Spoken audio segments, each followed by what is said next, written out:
Well, good morning, everybody, and welcome to the City Council briefing here in June. Appreciate everybody coming, and those of you joining us online, appreciate you as well. I'm Councilor Rich McCorris, and today I'm joined by Councilor Siggety and Councilor Thomason. I'll be available for questions as well and comments. To get started today, really wanted to focus on two topics. One that we're going to be dealing with tonight at our regular City Council meeting, and one that we'll be dealing with at a working session this afternoon. First, tonight at the regular City Council meeting, we're going to be considering a resolution to approve new transit routes in our community and improve our transit system by moving to an on-demand system that will serve 100% of the community. This is a significant decision before the council. It's been quite a while since the full-serve route change has been considered. 2011 and 2012 was the last time that there was serious route changes made. Since there, maybe during COVID, there were some tweaks here and there, but this is a very significant decision for our community. It does a couple of things. First is right now, SAM On Demand, which provides service only in the southeast portion of the city. On-demand service has kind of been tinkered with over the last 3 to 5 years, tried at different times, start, stop, back and forth. They're ready now fully implement with our new transit provider, VIA, and it basically moved to 100% coverage in the community. But one of the significant changes here is there are changes being made to the fixed routes. This means that some bus stops will be taken away that are currently being serviced, and so that it will have an impact on our community.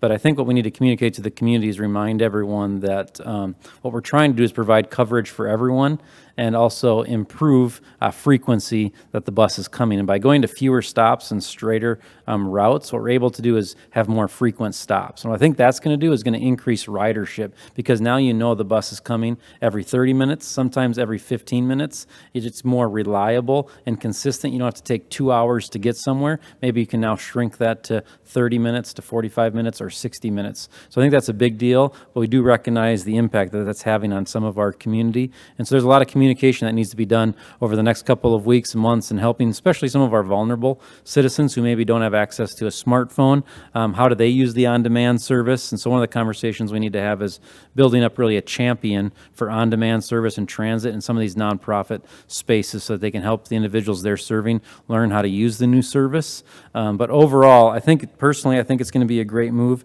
This is really critical. And a couple things I wanted to mention on this front is this has got huge implications for housing.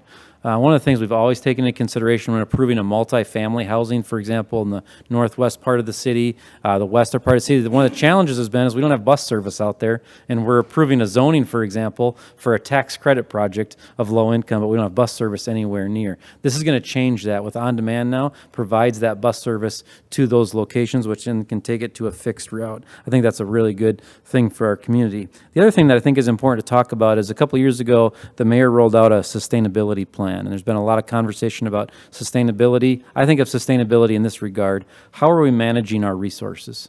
And the fact of the matter is we've got a lot of buses driving around with 2 people, 3 people, 6 people, a lot of empty seats. That's not good management of resources. If we can get more people riding the bus of the resource that we're already using, there's a benefit to our community in the way that we're managing resources. So I think this is a big step for sustainability as well. We talk about getting cars off the road and creating better transportation options. This is one way to do that. So I'm personally really excited about what's coming forward with the recognition that with change, there's always bumps in the road. But here's what I would share with the community. I've been so impressed with VIA, our transit provider, that if there's challenges, if you're a business owner, if you own an apartment complex, a nonprofit, and you're finding out that, hey, the bus stop is leaving where we're at, I'd encourage you to reach out to VIA just so they can help you think through how can you talk through your employees, residents, of the impact to them and getting them set up in the new system. I think VIA's got great customer service, and they've done a great thing. Final thing I would say on the transit situation is this is a real opportunity for our community to bring in what's often referred to as choice riders. Up to this point, I believe for the most part, transit's been a service we've provided to our community where if you have to use the bus system, you use it. But not a lot of individuals like myself who I have a vehicle, I haven't used transit, to be fully transparent, because it's kind of clunky. But now even myself who has a vehicle, I could use transit. So I'd be considered a choice rider. I think it's a big opportunity for our city to increase choice riders in the transit system. So that's going to be considered tonight at the regular city council meeting, and the city council will consider making those changes to routes and then implementation of the on-demand piece to that. Second thing that's happening is this afternoon at 2 o'clock, the City Council is having a working session to discuss recreation and aquatic fees as one of the agenda items that we're going to be talking about this afternoon. This is a big topic for our community for two reasons, I would say. First is we are introducing a brand-new program to our park system. Our park system hasn't necessarily had indoor recreation previous to this time. We've had community centers before, but that didn't really include a walking track, pickleball, and things like that. This is going to be full-blown indoor recreation where you've got gym space open to the public, a walking track, indoor playground, those type of amenities. And we've got to have a conversation of what's the fee structure for citizens using that space that's going to be available in the coming years. So we're kicking that. The conversation's been started in some small groups, but now we're kicking that conversation into full gear in a working session today.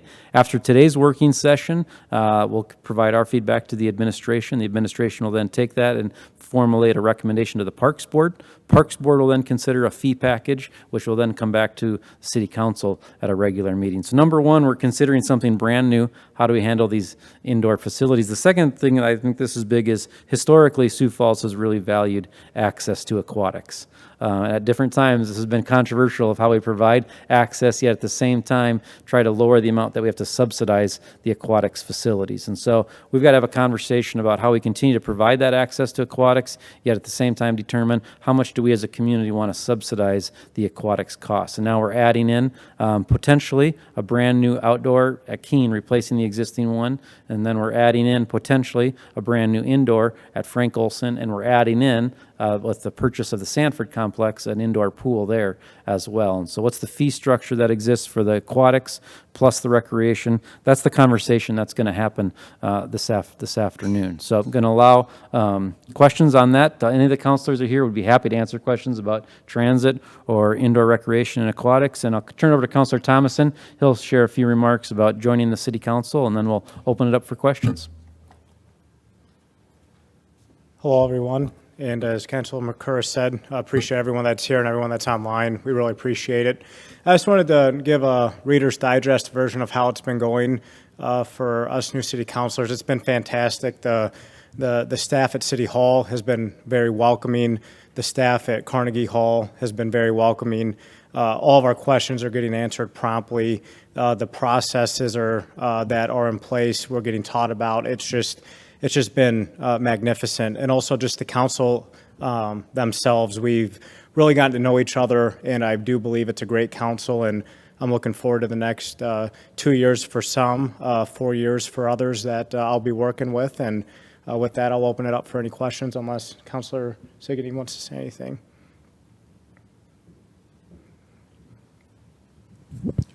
Sure.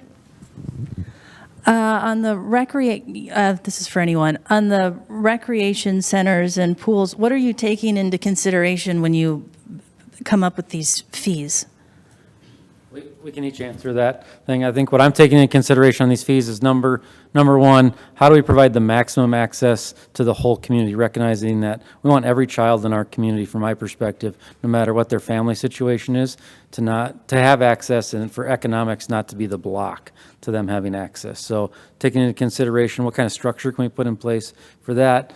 Secondly, just really the subsidization question is how much do we want to subsidize this supplemental piece that we're adding into the parks system. There might be different opinions. Some might not want to subsidize at all, so they want to recover all of the operating costs through the fees. Myself, I'd prefer to subsidize a little bit so that all families, even those that are maybe middle income, can have as affordable fees as possible. So I'm taking into consideration recovery a little bit, but my main focus is broad access across the community. You can let other councilors comment as well. I agree with those answers, and also I would like to feel that most of the citizens would feel the value and what they're paying for. They feel that they're getting a great value out of it, which is kind of what you're touching on as well. What's your number? Like right now it's $500,000 a year, right, for the pool system. The plan that was rolled out, which was just a suggestion, was $800,000 a year. I mean, what's the max that would make it zero for everybody? And what's reasonable for you? What do you think? How much should the city spend? $1 million, $2 million? Great question. For me personally, the way I look at this is I'm very comfortable taking what we are putting into the community centers when we were operating them and using that to operate here. So for me personally, I don't lose any sleep in $1.5 to $2 million a year because I believe this is a real asset to our community, and I believe the more activity we get in these places, it benefits the whole community. So I'm maybe willing to subsidize more than others are willing to subsidize because I think of these as replacing the old philosophy of the community center. So that's why I am willing to say, what were we paying for those, and let's allocate those dollars towards this program. And under that scenario, then, does that kind of get rid of that whole idea of a $50, $60 a month? I mean, what effect does putting the $1.5 to $2 million in do to the end product? We're still going to see a monthly pass fee of some sort, whether that's $30, $40, or $50. We won't know that till after the working session and we get more details from the administration on the operational aspects of it. I got to believe that putting in two, for example, is going to lower that monthly fee substantially. Do you believe that, I mean, 50, 60 was kind of shocking to people when it came out. 20, 30 probably seems more reasonable, but how do you keep the fee structure and the perhaps low-income programs from becoming so complicated that people don't even deal with it? Great question again. From my perspective, I think we need to keep it simple. We don't need to have 13 different price points. We need to provide an access pass for a segment of our community that we want to make sure has access. Then we'd have a very simple fee structure for everybody else. That if you pay to have access to the east side at Frank Olson, that pass gives you access to the west side. And 2 different price points, 2 different locations. We got to simplify it as much as possible. I think the big question that I'm looking for after today's working session that I'm looking for from the public is for the public to say to us, hey, those amenities, those programs make sense for that price. Up to this point, the public has said, hey, we want these things, but we haven't really put a price alongside of it. Now, over the next month, what we need to do is say to the public, here's the programs, and here's the price. Does that make sense to you? And I'd love that feedback over the next month for the public to come back to us and say, I'm not paying $45 for walking track and pickleball and basketball once a week. And other people might say, that's a great value. As Councilor Thomason said, I'm willing to do that. So I'm looking for that feedback after today from the public.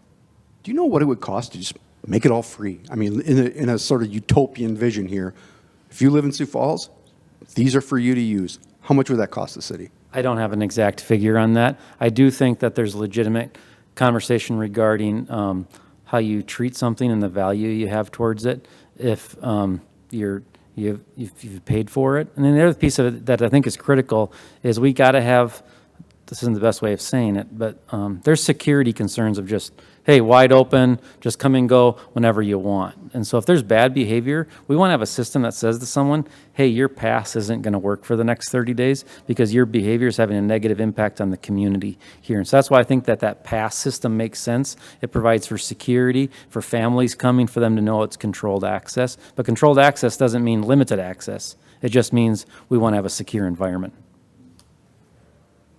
When we talk about rates and passes, are these just for the Sanford Wellness Center or the pools looped in, or what are we all covering here? Sure. Well, that's going to be part of the conversation. We're talking primarily about Frank Olson, the potential Frank Olson new, potential Keene, and the new addition on the way west. We're still getting clarity on how does the pass system work in regards to what it gives you access to. But I think, at least what I've heard from other counselors is we want to have simplified. If you get a pass for the Frank Olson indoor, it also gets you to the Midco place. But that's got to be talked about how that works. Okay. To touch on that real quick, it's one of those examples I used the other day where, where I went to Patrick Henry Middle School, go Panthers, then Lincoln High School, go Patriots. But a lot of the Patrick Henry friends went to Washington, and then some of us went to Lincoln. And so if I lived in the center of town, if I'm hanging out with my friends over on the east side, I want to feel that I can go use the Frank Olson, even though I may have a pass. So that's where we need to have some cohesiveness, in my opinion, so that you're not limited to where you are in the city at that time if you want to go use that with somebody. If I could just add to that too, we're not only talking about the passes being similar on like Frank Olson versus Ellis, we also want the programming to be similar. So if there's an arts and craft program on the west side, or east side, we want there to be one on the west side. So we're also talking a lot about mirrored programming, if you will. This is for each of you. Has this conversation changed your ideas about the bond in general? And on that theme, should the public vote on this package in the end, on the bond and the fees, all of it? Each one of you.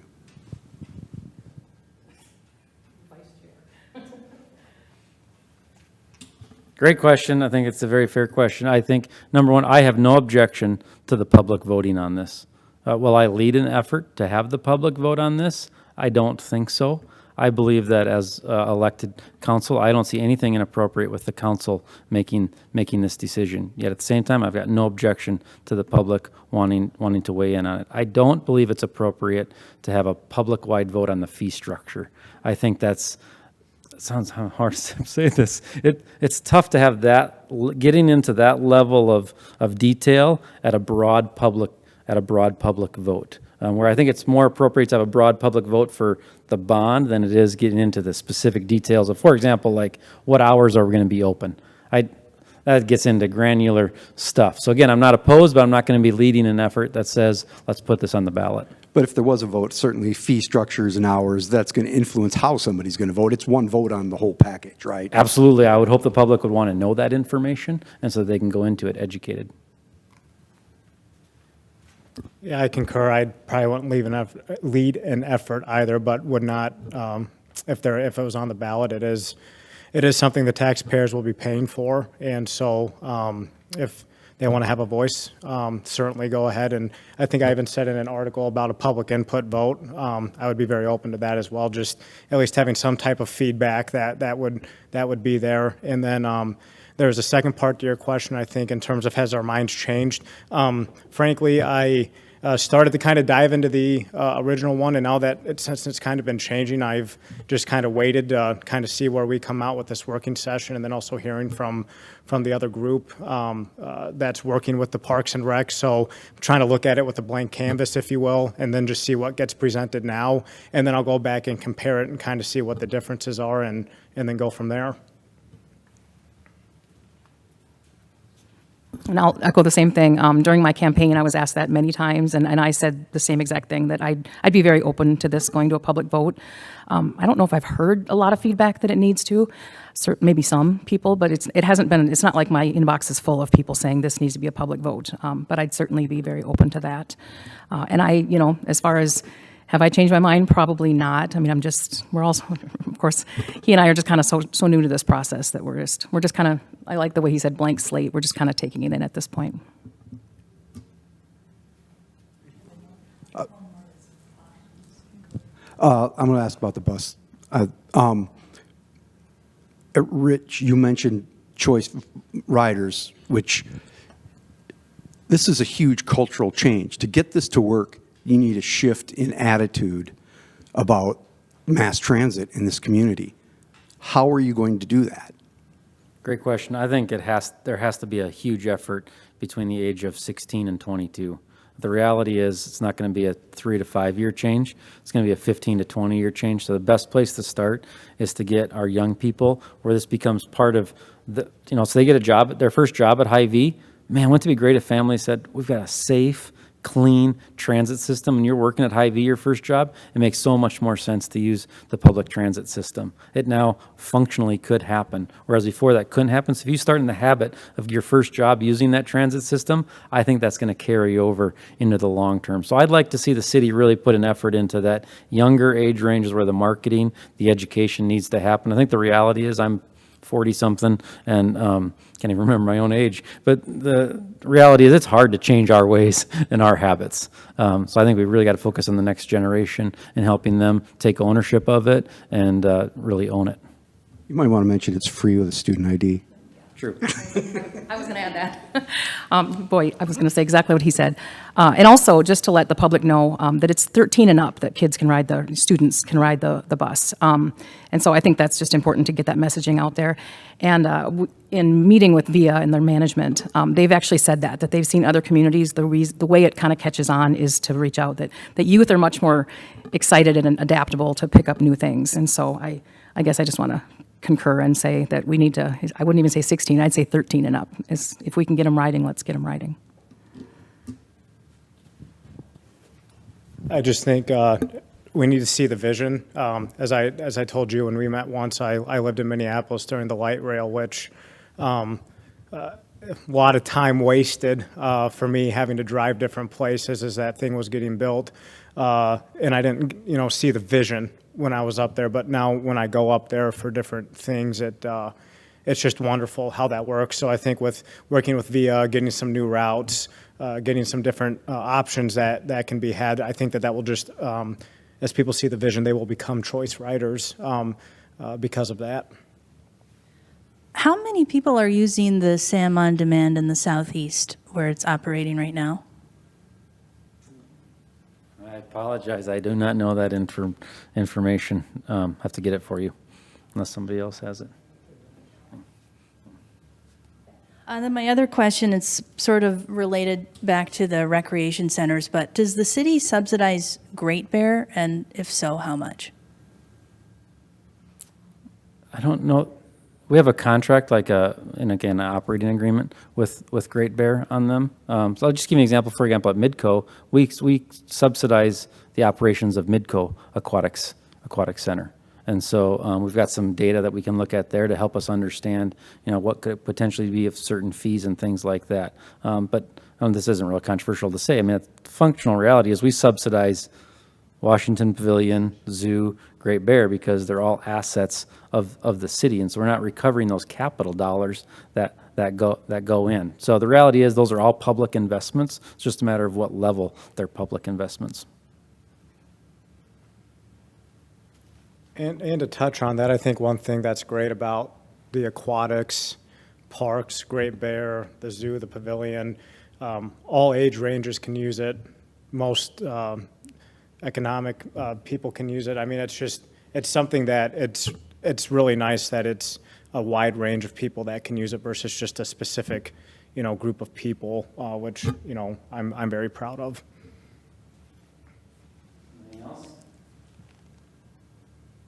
Final call. He wants to. Really appreciate it. Thank you.